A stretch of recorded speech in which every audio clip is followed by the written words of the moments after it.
Hello friends, welcome to Commerce Nation learn with confidence. तो जैसा कि आप स्क्रीन पे देख सकते हैं कि हम एमकॉम का पेपर सॉल्व करने वाले हैं, जो है एमजीकेवीपी का, यानी महात्मा गांधी काशी विद्यापीठ का। तो अगर आप महात्मा गांधी काशी विद्यापीठ का एमकॉम का एंट्रेंस देने वाले हैं या देना चाहते हैं, तो आपके लिए ये जो वीडियो है ये बहुत इंपॉर्टेंट होने वाला है। ये पेपर बहुत इंपॉर्टेंट होने वाला है क्योंकि ये जस्ट प्रीवियस ईयर का क्वेश्चन पेपर है। तो इस वीडियो को बहुत ध्यान से देखिए और सॉल्व करने की कोशिश करिए हमारे साथ साथ में एमसीक्यू। इसके साथ साथ हम बता दें कि हम अपने एमकॉम एंट्रेंस के प्रिपरेशन के लिए कोर्स स्टार्ट कर चुके हैं, जो कि आपको ऑनलाइन और ऑफलाइन दोनों ही बैचेस में अवेलेबल होगा। ऑनलाइन के लिए आप हमारी कॉमर्स नेशन की ऐप डाउनलोड कर सकते हैं, जो कि आपको प्ले स्टोर पर मिल जाएगी। और अगर आप ऑफलाइन क्लासेस ज्वाइन करना चाहते हैं, यानी आप वाराणसी या आसपास के कहीं के हैं, तो वो क्लासेस हमारी रविंद्रपुरी में चलती हैं, रविंद्रपुरी ब्रांच में। वहाँ से आप इंफॉर्मेशन ले सकते हैं। हमारे कोर्सेज के बारे में जानकारी लेने के लिए आप स्क्रीन पे दिए हुए नंबर पे कॉल भी कर सकते हैं। तो चलिए अब हम अपना पेपर सॉल्व करना शुरू करते हैं। जैसा कि आप यहाँ पे देख रहे हैं कि ये एमकॉम का पेपर है, एमजीकेवीपी 2021 का। ठीक है, 400 मार्क्स का होता है ये। ठीक है, और इसके लिए टाइम आपको 1 घंटे का दिया जाता है, क्योंकि ओनली 50 क्वेश्चंस आर देयर। और 50 क्वेश्चंस जो है वो एक क्वेश्चन, जो जाहिर सी बात है कि अगर 50 मार्क्स का क्वेश्चन है और 400 मार्क्स है, तो आप खुद से अंदाजा लगा सकते हैं कि वो एक क्वेश्चन कितने मार्क्स का होगा। आप खुद से सोच सकते हैं। ठीक है, तो चलिए चलते हैं। ठीक है, तो ये सारी तो इन्फॉर्मेशन आपको दी हुई है। देखिए, ये मतलब ये सब पढ़ना होता है और ये पढ़ के आप कर सकते हैं।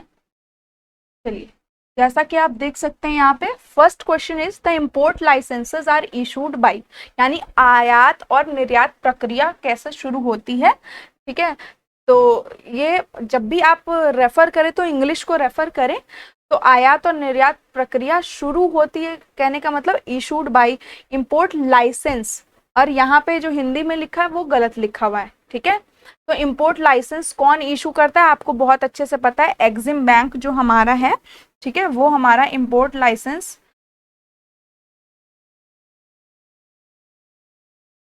इशू करता है। ठीक है,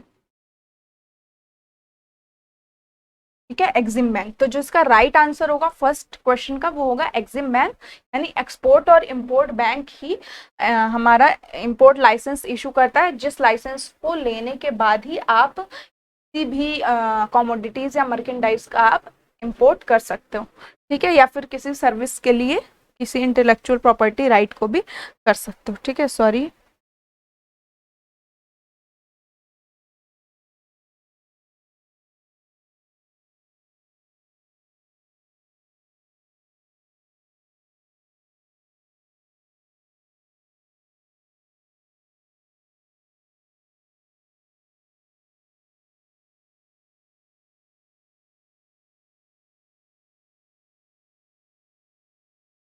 जो सेकंड क्वेश्चन है वो क्या है, insurance contract is based on.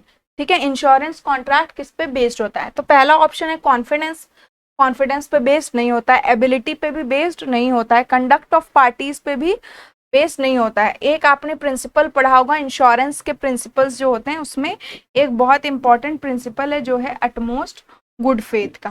ठीक है, तो इसका जो राइट आंसर होगा वो क्या हो जाएगा, अटमोस्ट गुड फेथ हो जाएगा। ठीक है,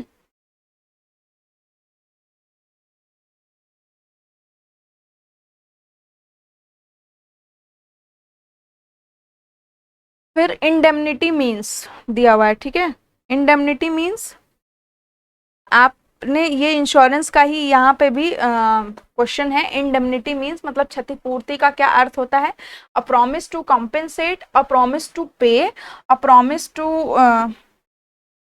अ पॉलिसी टू पे, और नन ऑफ दिस। ठीक है, तो अ प्रॉमिस टू कॉम्पेंसेट क्षतिपूर्ति, तो वही कहता है, और क्षतिपूर्ति का वादा। और कहीं ना कहीं देखिए, अगर हिंदी आप पढ़ते हैं तो आपको इसका आंसर ही मिल जाता है आपके ऑप्शन में। क्षतिपूर्ति का अर्थ है क्षतिपूर्ति का वादा, यानी कॉम्पेंसेट का सिनोनिम है इंडेमनिटी। और इंडेमनिटी का मतलब ही क्या होता है, वो थोड़ा सा कॉम्प्लेक्स वर्ड है इंडेमनिटी, और जो कॉम्पेंसेट है वो थोड़ा सा सिंपल वर्ड है। तो प्रॉमिस टू कॉम्पेंसेट, ये इसका राइट आंसर ए हो जाएगा।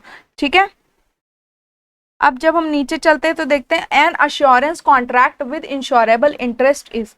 ठीक है, इंश्योरेंस और अश्योरेंस दोनों में अंतर होता है।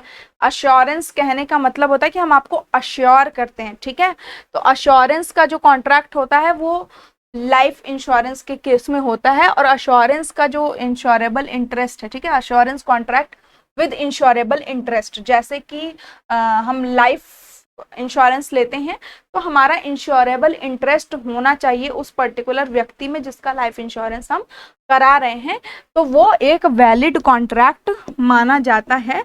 इसलिए इसका जो राइट आंसर होगा वो होगा ए। ठीक है, वॉइडेबल नहीं होता, वॉइड भी नहीं होता, इलीगल भी नहीं होता है, वैलिड कॉन्ट्रैक्ट होता है अगर किसी अश्योरेंस कॉन्ट्रैक्ट में इंश्योरेबल इंटरेस्ट लाई करता है। विदाउट इंश्योरेबल इंटरेस्ट कोई भी अश्योरेंस कॉन्ट्रैक्ट वैलिड नहीं हो सकता है। ठीक है, फिर आगे चलते हैं, लिखा है यहाँ पे, नेक्स्ट क्वेश्चन है fifth, GST is a consumption of goods and services services tax based on. ठीक है, consumption of goods and services tax है, ये किस पे बेस्ड होता है, सबको पता है, डेस्टिनेशन बेस्ड टैक्स होता है ये, डेस्टिनेशन बेस्ड टैक्स, यानी जहां पे गुड्स सप्लाई किए जा रहे हैं उसकी जो डेस्टिनेशन है वहां पे टैक्स लगेगा, डेस्टिनेशन बेस्ड टैक्स होता है, ये हमेशा ध्यान रखना है। ठीक है, तो फिफ्थ का जो राइट आंसर होगा वो हो जाएगा डी। ठीक है, इसके बाद हम नेक्स्ट क्वेश्चन पे चलते हैं जो है sixth, micro and macro concept were first used by. तो ये बहुत नया आपको क्वेश्चन देखने को मिलेगा, और इससे रिलेटेड हर एक चीज आप अपने माइंड में नहीं रख सकते हो, लेकिन इसका जो राइट आंसर है वो है रैगनर फ्रिश। ठीक है, रैगनर फ्रिश ने इसका कॉन्सेप्ट दिया था, माइक्रो और मैक्रो। ठीक है, जो कि इकोनॉमिक्स में हम देखते हैं, सूक्ष्म और व्यापक कह सकते हैं। ठीक है, इसके बाद हम नेक्स्ट क्वेश्चन पे चलते हैं जो कि है हमारा seventh question, which of the following equation is wrong. तो नेट इनकम हम कैसे कैलकुलेट करते हैं, यानी अब आपको इकोनॉमिक्स का क्वेश्चन देखने को मिल रहा है। नेट इनकम तो gross national product net income होता है, कई बार हमने देखा है। National income consumption plus saving भी नेशनल इनकम निकलती है, सही है। National income total domestic export marketing, तो मार्केटिंग का नेशनल इनकम से कोई रिलेशन यहाँ पे नहीं है, इसलिए ये तो कहीं ना कहीं गलत लग रहा है, लेकिन इसका मतलब ये नहीं कि हम इसी को फिक्स कर देंगे, नेक्स्ट वाला पढ़ेंगे। इफेक्टिव डिमांड, इसको भी लिया जा सकता है, तो कौन सा इक्वेशन रॉन्ग होगा, ये वाला इक्वेशन जो है वो रॉन्ग हो जाएगा। नेट इनकम कभी भी डोमेस्टिक एक्सपोर्ट मार्केटिंग से रिलेटेड नहीं होती है। ठीक है, तो अब आगे चलते हैं हम अपने एट्थ क्वेश्चन पे, जो कि the famous book Wealth of Nation was written by. तो ये तो कोई जिसने 11th में भी पढ़ा है वो भी बता लेगा, आप लोग तो फिर भी एमकॉम में पहुंच चुके हो। तो वेल्थ ऑफ नेशन जो है बुक, वो किसने लिखी है, एडम स्मिथ ने, और इसका पूरा नाम आप जरूर वेल्थ ऑफ नेशन का देख लीजिएगा। ठीक है, और मेरा कहना ये रहेगा कि आप कमेंट सेक्शन में जरूर लिखिए वेल्थ ऑफ नेशन का पूरा नेम, एन इंक्वायरी इनटू, इतना आपको हिंट मिल रहा है। ठीक है, तो अब वेल्थ ऑफ नेशन का पूरा नाम आप कमेंट सेक्शन में जरूर लिख के बताएंगे, देखते हैं किसको किसको पता है। ठीक है, नेक्स्ट जो है वो है नाइन्थ क्वेश्चन, वो है NABARD was setup in the year. NABARD जो है किस ईयर में सेटअप हुआ था, बहुत इजी है, 1982 में इसकी स्थापना की गई थी।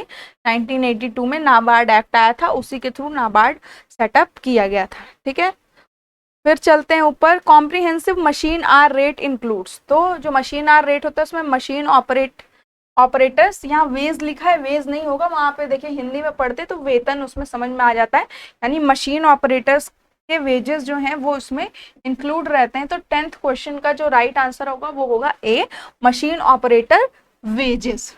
ठीक है, नेक्स्ट क्वेश्चन पे चलते हैं जो कि है 11th। POCCC the code of management function was given by. POCCC कहने का मतलब है planning, organizing, commanding, coordinating and controlling. ठीक है, प्लानिंग ऑर्गेनाइजिंग आपको पता है, कमांडिंग डायरेक्टिंग कह सकते हो, कोऑर्डिनेटिंग कमांडिंग स्टाफिंग को हटा के इसमें कोऑर्डिनेटिंग, कमांडिंग और कंट्रोलिंग तो पता है। तो तीन जो है वो कॉमन फंक्शन है जो हम लोग ऐसे भी देखते हैं, planning, organizing, staffing, directing, controlling. और ये जो पांच जो दिए हुए हैं पीटर ऑफ ड्रकर, जिनको हम मॉडर्न मैनेजमेंट का फादर भी कहते हैं, उन्होंने ये 5 फंक्शन दिए हुए हैं, POCCC, planning, organizing, commanding, coordinating and controlling. तो ये इसका राइट आंसर आपको पता ही चल गया है, इसका राइट आंसर होगा C, Peter F Drucker. Okay, Drucker सिर्फ लिखा हुआ है यहाँ पे। नेक्स्ट क्वेश्चन पे चलते हैं। नेक्स्ट क्वेश्चन है policy making forms an integral part of the process of. Policy, plan, rules, regulation, objectives, procedures, methods, all are the types of plans under planning। तो प्लानिंग का ही ये पार्ट हो जाएगा policy. ठीक है, the right answer is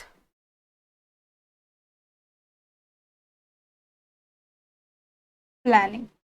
next question पे चलते हैं। Indian tax structure is divided into. तो आपको पता है कि इंडियन टैक्स स्ट्रक्चर में 2 टाइप के टैक्स होते हैं, डायरेक्ट टैक्स और इनडायरेक्ट टैक्स। डायरेक्ट टैक्स आपको पता ही है, इनडायरेक्ट टैक्स भी पता है। डायरेक्ट टैक्स इनकम टैक्स होता है या कॉर्पोरेट टैक्स होता है, जिसकी लाइबिलिटी होती है वही पे करता है ना।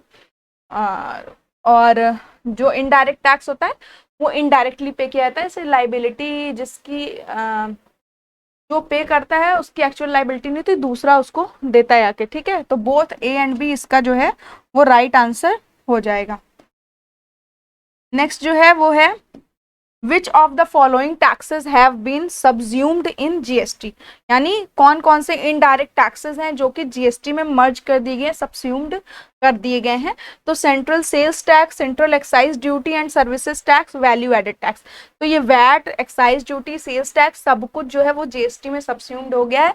तो इसका जो राइट आंसर होगा वो हो जाएगा ऑल ऑफ द अबव। ठीक है, इसके बाद नेक्स्ट क्वेश्चन हमारा आता है जो कि है question number 15। Main objects of investigation is. ठीक है, इन्वेस्टिगेशन का मेन ऑब्जेक्ट क्या है? To discover errors and frauds, to prevent errors and frauds, to verify statements या ऑल ऑफ द अबव। तो देखिए, जब भी आपको ऑल ऑफ द अबव का ऑप्शन होता है तो लगभग 80 से 85% चांस होता है कि उस पर्टिकुलर क्वेश्चन का आंसर वही होगा, लेकिन आपको अपने दिमाग से भी इसका आंसर लगाना है। तो ऑल ऑफ द अबव इसका आंसर होगा, क्योंकि इन्वेस्टिगेशन का जो मेन ऑब्जेक्ट है वो तीनों ही होते हैं। ठीक है, डिस्कवर करना, फिर और ना हो उसको प्रिवेंट करना, और इसके साथ साथ वेरीफाई भी करना। ठीक है, इसके बाद 16th क्वेश्चन है periodical audit is also called as. Periodical मतलब एक पर्टिकुलर पीरियड के बाद, यानी अकाउंटिंग पीरियड जब हमारा ओवर हो जाता है तो उसको हम फाइनल ऑडिट के नाम से भी जानते हैं। तो हमारा राइट आंसर हो जाएगा फाइनल ऑडिट। ठीक है, इसके बाद जो नेक्स्ट हमारा क्वेश्चन है वो है 17। विच item is not in cost accounting. तो ये तो एकदम कॉमन सेंस का क्वेश्चन है। पहला है प्रोडक्ट कॉस्टिंग, दूसरा है प्रॉफिट शेयरिंग, नेक्स्ट है प्लानिंग, कंट्रोलिंग। तो कॉस्ट अकाउंटिंग जो है वो प्लानिंग का पार्ट नहीं, controlling, quality control, cost control, ये सारी चीजें हम कॉस्ट अकाउंटिंग के थ्रू ही करते हैं। प्रोडक्ट की कॉस्टिंग, प्रॉफिट शेयरिंग, सब कुछ। ठीक है, प्लानिंग का पार्ट नहीं है। प्लानिंग जो है वो कॉस्ट अकाउंटिंग का पार्ट नहीं है। इसके बाद चलते हैं, the budgeted direct labour hours are multiplied to direct labour cost rate to calculate. यानी जितने लेबर आर्स हैं, डायरेक्ट लेबर आर्स, उसको लेबर कॉस्ट रेट से इनटू कर देंगे तो हमारे पास क्या आ जाएगा?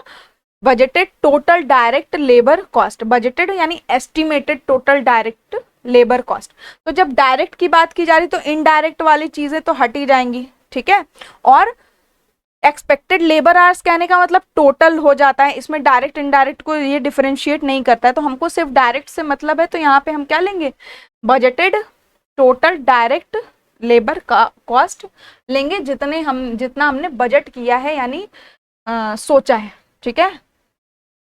इसके बाद नेक्स्ट क्वेश्चन पे चलते हैं जो कि है 19th। इन्वेस्टिगेशन बिगिंस, इन्वेस्टिगेशन कब शुरू होती है? When accounting ends, when auditing ends, when book keeping ends, none of the above. यानी बुक कीपिंग जब एंड हो जाती है फिर हम इन्वेस्टिगेशन करते हैं कि क्या हमने सब चीजों को सही रिकॉर्ड किया है कि नहीं, कहीं कुछ एरर और फ्रॉड तो नहीं है। तो इसका जो राइट आंसर होगा वो होगा option number C, when book keeping ends. ठीक है। और इन्वेस्टिगेशन भी जब एंड हो जाता है देन जाके ऑडिटिंग की बारी आती है। नेक्स्ट जो क्वेश्चन है वो है allotment of share is real account, personal account, normal account और नन ऑफ द अबव। तो ये होता है पर्सनल अकाउंट, क्योंकि शेयर होल्डर्स को एक एक शेयर होल्डर का तो आप कर नहीं सकते हो अलॉटमेंट, तो वो सारे शेयर होल्डर्स का पर्सनल अकाउंट के नाम से हम अलॉटमेंट करते हैं। जैसे कि जब अलॉटमेंट ड्यू होता है तो हम एंट्री करते हैं उस टाइम पे। ठीक है। और जब मिलता है तो हम एंट्री करते हैं bank account debit to share allotment account. ठीक है। इसके बाद तो ये हमको पता चल गया कि पर्सनल अकाउंट होता है। ठीक है। मान के चलते कि वो शेयर होल्डर्स का अपना अकाउंट है जिसमें हम अलॉटमेंट का पैसा, मतलब अलॉटमेंट के लिए जिनसे हम अलॉटमेंट का पैसा ले रहे हैं। Final payment of income tax should be shown in. तो जब फाइनल पेमेंट जो हमको करना होता है इस साल का वो हम करंट लाइबिलिटी में पे करते हैं, यानी करंट ईयर की जो लाइबिलिटी है हमारा टैक्स पे करने की, करंट लाइबिलिटी में शो की जाती है बैलेंस शीट के। तो इसका जो राइट आंसर होगा वो होगा D, liability side of balance sheet. और एडवांस पेमेंट ऑफ टैक्स जो होता है वो asset side of balance sheet में दिखाया जाता है। ठीक है। तो कंफ्यूज नहीं होना है, यहाँ एडवांस पेमेंट नहीं पूछा गया, फाइनल पेमेंट पूछा गया है। वो हमेशा liability side of balance sheet में दिखाया जाएगा और करंट लाइबिलिटीज के हेड में दिखाया जाएगा। नेक्स्ट है dividend can be paid of. ठीक है। डिविडेंड पे किससे किया जा सकता है? सिक्योरिटी प्रीमियम अकाउंट के through, capital redemption reserve account के थ्रू, करंट ईयर प्रॉफिट के थ्रू, या ऑल ऑफ द अबव। तो आप इसमें से देख रहे हैं जब तक कोई स्पेसिफिक रिजर्व या प्रोविजन नहीं है हम उससे डिविडेंड को पे कर सकते हैं। तो जो सिक्योरिटी प्रीमियम अकाउंट है वो भी क्या ओनर्स का ही के लिए होता है, तो उससे भी डिविडेंड पे कर सकते हैं। कैपिटल रिडम्पशन रिजर्व के थ्रू भी कर सकते हैं, और करंट ईयर प्रॉफिट से तो हम करते ही हैं डिविडेंड पे। तो ऑल ऑफ द एबव जो है वो आंसर हो जाएगा। आपको खुद देखने को मिलेगा, नोटिस करेंगे कि जिस भी क्वेश्चन में ऑल ऑफ द एबव का ऑप्शन है वहां पे ऑल ऑफ द एबव ही सही होता है, लेकिन 80 to 85% चांस होता है बहुत सारे में कंफ्यूज करने के लिए भी ऑल ऑफ द एबव का ऑप्शन दे देता है। तो अपना दिमाग खुला रखना है जब भी हमको पेपर सॉल्व करना है। इसके बाद है 23rd, the value of goodwill is highest in. ठीक। वैल्यू ऑफ गुडविल जो है वो किस केस में हाईएस्ट होती है?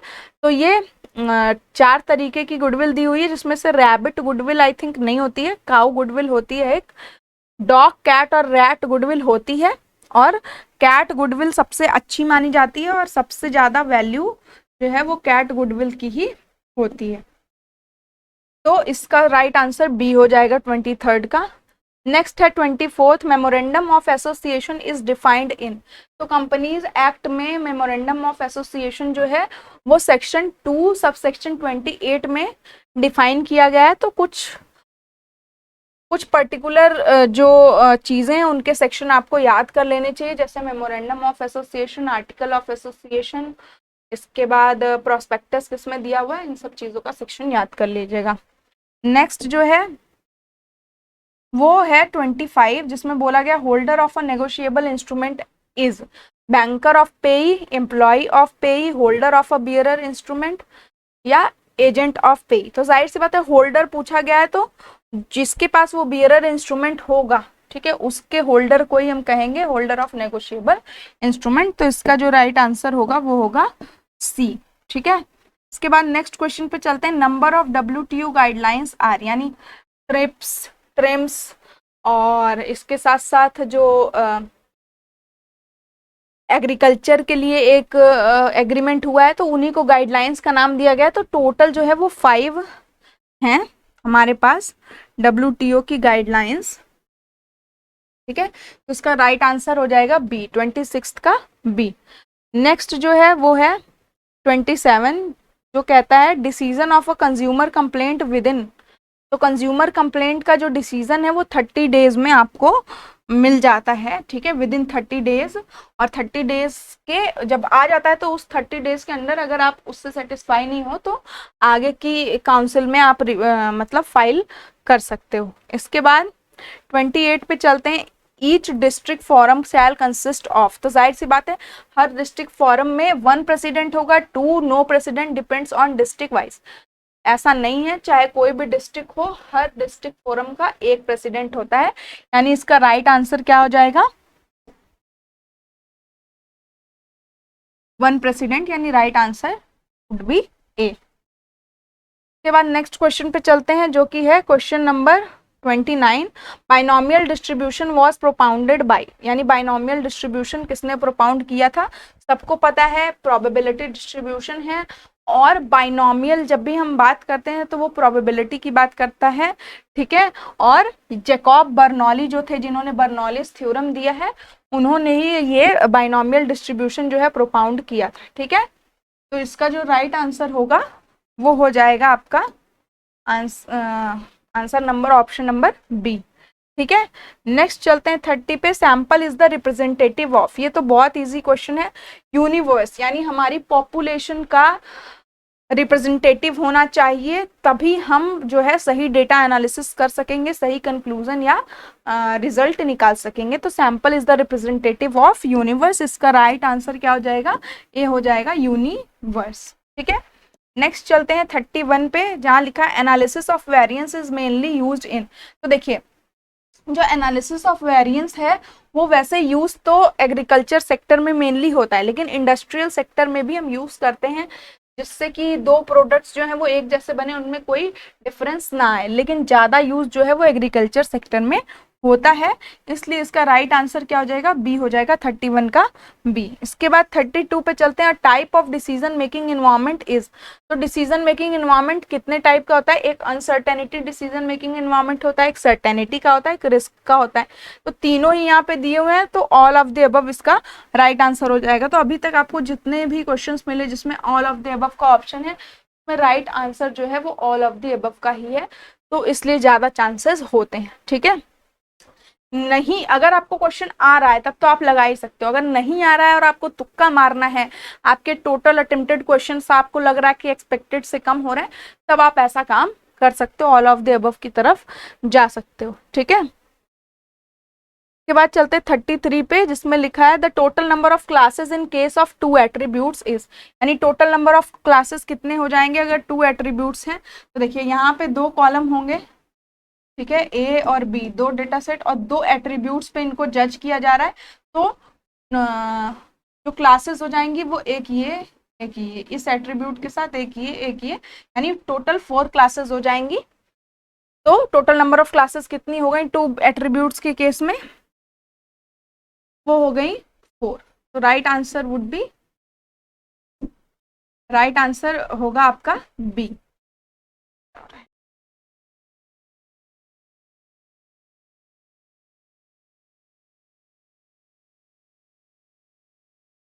ठीक है, इसके बाद नेक्स्ट क्वेश्चन पे चलते हैं जो कि है question number 34। In a public company the maximum number of members should be, ठीक है। तो यहाँ पे देखिए सीधी बात है, यहाँ पे मैक्सिमम बोल दिया है, मैक्सिमम नंबर की कोई लिमिट पब्लिक कंपनी में नहीं होती, ये आपको भी बहुत अच्छे से पता है। मिनिमम नंबर होता है, दोनों में ही मतलब इसका ट्रांसलेशन भी गलत किया गया है। तो मिनिमम नंबर जो है वो 7 होना चाहिए, तो B will be the right answer 7, ठीक है। मिनिमम नंबर यहाँ पे होना चाहिए, एक क्वेश्चन जो है वो गलत हो गया, ठीक है। के बाद बात करते हैं 35 की, जो कि है the consumer protection councils are established by. Consumer protection council जो है वो कौन एस्टैब्लिश करता है, सेंट्रल गवर्नमेंट एस्टैब्लिश करती है, इसमें कोई दिक्कत है ही नहीं। इसका राइट आंसर सीधे से ए हो जाएगा, ठीक है। नेक्स्ट चलते हैं क्वेश्चन नंबर 36 पे। Who can be an auditor, बहुत अच्छे से हमको पता है कि ऑडिटर बनने के लिए चार्टर्ड अकाउंटेंट होना जरूरी है, यानी उसके पास ICAI का सर्टिफिकेट होना चाहिए एज अ चार्टर्ड अकाउंटेंट, ठीक है। इसके बाद नेक्स्ट पे चलते हैं 37 पे। Which of the following is based on the principle of division of labour, ठीक है। तो इसमें से कौन सी ऐसी चीज है जो principle of division of labour पे डिपेंड करती है? वो है इंटरनल चेकिंग, यानी जिस तरह से हमने लेबर का डिवीजन किया है वो इंटरनल चेकिंग उसी पे डिपेंड करती है और उसी बेसिस पे हम चेक भी करते हैं। ठीक है, इसके बाद बात आती है 38 की, under which section of a company auditor is appointed, मतलब किस सेक्शन के अंडर ऑडिटर अपॉइंट होता है? तो 224 यानी 224 के अंडर में जो है वो ऑडिटर अपॉइंट किया जाता है। तो याद रखना है, कुछ सेक्शंस आप कंपनी लॉ के याद कर सकते हो, जरूरी नहीं है इन क्वेश्चंस को आप स्किप भी कर सकते हो। ठीक है,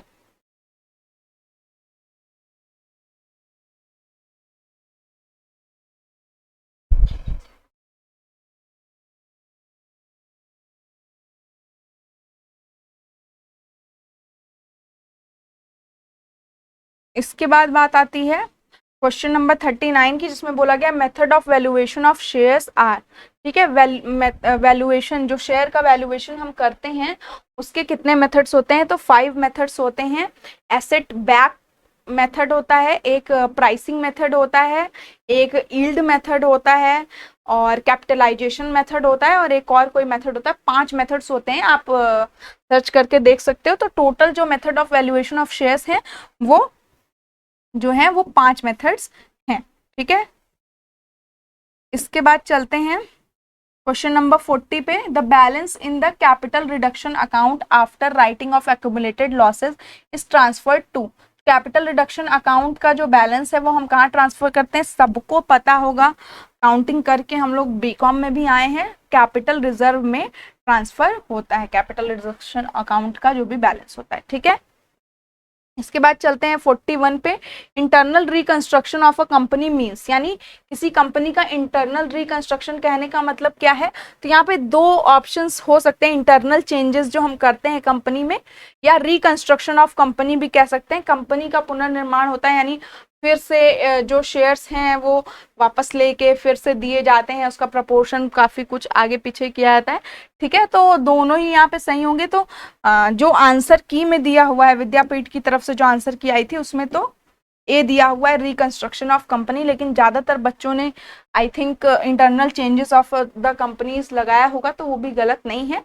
तो इस पे कॉमन मार्क्स दिए गए होंगे सभी को। ठीक है, आगे चलते हैं क्वेश्चन नंबर 42 पे। अ dice is throne, the probability of getting 4 और 6 विल बी, यानी जब आप पासा फेंकते हो तो 4 या 6 आने की प्रोबेबिलिटी, मतलब एक ही बार या तो 4 आए या तो 6 आए, उसकी प्रोबेबिलिटी 1/3 हो जाएगी। अगर सिर्फ 4 पूछा गया होता तो 1/6 हो जाती, और अगर सिर्फ 6 पूछा गया होता तो भी 1/6 हो जाती। लेकिन यहाँ पे 4 या 6 आने की पूछी गई है तो 1/3 हो जाएगी। ठीक है, इसके बाद चलते हैं नेक्स्ट क्वेश्चन पे, जो कि है question number 43। What is the basic concept of cost accounting, यानी कॉस्ट अकाउंटिंग क्यों की जाती है, क्या कॉन्सेप्ट है कॉस्ट अकाउंटिंग के पीछे? तो उसका राइट आंसर होगा कॉस्ट एसर्टेनमेंट। ठीक है, कॉस्ट एसर्टेनमेंट यानी हमको कॉस्ट को एसर्टेन करना है, tax compliance, financial audit, profit analysis, ये सब करना कॉस्ट अकाउंटिंग का पर्पस नहीं होता है, इसके लिए हम फाइनेंशियल अकाउंटिंग करते हैं। ठीक है, नेक्स्ट जो क्वेश्चन है वो है 44। In how many ways cost classification can be done. तो कॉस्ट क्लासिफिकेशन बहुत तरीके से किया जा सकता है, historical cost, future cost, specific cost, composite cost. इसके अलावा आपकी इकोनॉमिक कॉस्ट, अकाउंटिंग कॉस्ट हो सकती है। इसके अलावा एक कह सकते हैं मार्जिनल कॉस्ट, एवरेज कॉस्ट। तो कॉस्ट का क्लासिफिकेशन बहुत तरीके से हो सकता है, इसलिए यहाँ पे जो राइट आंसर होगा वो होगा मेनी वेज। ठीक है, नेक्स्ट क्वेश्चन पे चलते हैं, question number 45। Direct expenses are also called. तो डायरेक्ट एक्सपेंसेस को हम चार्ज एक्सपेंसेस नहीं कह सकते, चार्जेबल एक्सपेंसेस भी कहते हैं, क्योंकि इनकी क्लेम जो है वो इससे चार्ज की जाती है, देन हम एक्सपेंसेस पे करते हैं। जैसे कि परचेज है तो परचेज रिटर्न माइनस करते हैं, सेल्स है तो सेल्स रिटर्न माइनस करते हैं, तो चार्जेबल एक्सपेंस होता है। ठीक है, यानी इसका जो राइट आंसर होगा वो होगा चार्जेबल एक्सपेंस, चार्ज एक्सपेंस जिसको हम कह सकते हैं। नेक्स्ट क्वेश्चन है question number 46, dash is the cash purchase related voucher. तो cash bill, cash memo, goods inward book, सभी जो है वो कैश परचेज से रिलेटेड वाउचर है। तो इसका राइट आंसर क्या हो जाएगा? All of the above. ये आई थिंक 4th या 5th क्वेश्चन है जिसमें हम ऑल ऑफ द अबव का ऑप्शन देख रहे हैं और वही राइट आंसर है। ठीक है, नेक्स्ट क्वेश्चन पे चलते हैं। नेक्स्ट क्वेश्चन है 47, as per CAG act 1971 the tenure of the controller and auditor general is. 6 years का होता है, हमेशा याद रखना है, 5 ईयर्स नहीं लगाना है। कैग का जो टर्न होता है, टेन्योर होता है, वो 6 ईयर्स का होता है, यानी 65 ईयर्स का अगर कंट्रोलर एंड ऑडिटर जनरल हो जाता है तो, या 6 ईयर्स, जो पहले होगा वो तभी रिटायर हो जाएगा। ठीक है, के बाद चलते हैं नेक्स्ट क्वेश्चन पे। Question number 48, unit banking system is founded in which country. तो यूएसए में फाइंड आउट हुआ था। याद करने का बहुत अच्छा तरीका है, यूनिट बैंकिंग यूएसए। ठीक है, तो ये आप आसानी से याद रख सकते हो। इसके बाद है नेक्स्ट क्वेश्चन, ऑफ शोर बैंकिंग डील्स विद। ऑफ शोर कहने का मतलब होता है इंटरनेशनल बैंकिंग। जैसे स्विस बैंक का आपने नाम सुना होगा, बहुत सारे सेलिब्रिटीज की जितनी ब्लैक मनी है वो स्विस बैंक में जमा होती है, जो कि स्विट्जरलैंड में है। तो ऐसी पैसा जब हमें जमा करना होता है जिसकी प्रॉपर ऑडिटिंग ना हो सके, जिसे रेगुलेशंस से दूर रखा जा सके, वो ऑफ शोर बैंकिंग के साथ में होती है। तो यहाँ पे इंटरनेशनल बैंकिंग की जो बात की जा रही है, यानी इस पे इंडिया के रूल्स अप्लाई नहीं होंगे उस पर्टिकुलर कंट्री के, उसी को हम ऑफशोर बैंकिंग कहते हैं, इंटरनेशनल बैंकिंग। ठीक है, right answer will be C, international banking. 50 last but not the least question जो है, a letter of credit is produced by. तो लेटर ऑफ क्रेडिट इशू करता है कस्टमर का बैंक, बट प्रोड्यूस कौन करता है, प्रस्तुत कौन करता है, इंपोर्टर को करना होता है कि आप सामान भेजिए, हमारी तरफ से पेमेंट में कोई दिक्कत नहीं होगी, बिकॉज मेरे बैंक ने जो है वो हमको लेटर ऑफ क्रेडिट इशू कर दिया है। तो जब एक्सपोर्टर को मिल जाता है लेटर ऑफ क्रेडिट, तब वो सामान वहां से लोड करवाता है और भेजता है। ठीक है, तो प्रोड्यूस कौन करता है, इंपोर्टर करता है। इशू करने वाला जो होता है वो कस्टमर का या इंपोर्टर का बैंक होता है। ठीक है, तो आई होप कि क्वेश्चन सॉल्व करने में आपको मजा आया होगा। बहुत इजी क्वेश्चंस थे, बहुत हार्ड लेवल नहीं रहता है। कुछ क्वेश्चंस होते हैं जो हम अगर हमने पढ़ा हो तो वो भी हम उन्हें भी सॉल्व कर सकते हैं। तो 1-2 क्वेश्चन तो सबके फंसते हैं, बहुत इजी पेपर था। ठीक है, इसी तरह क्वेश्चन सॉल्व करिएगा। कोई डाउट होगा तो कमेंट सेक्शन में पूछिएगा, और हमारे कोर्सेज की भी इंफॉर्मेशन आप ले सकते हैं। तब तक के लिए पढ़ते रहिए, अपनी तैयारी करते रहिए। All the best, thank you, take care.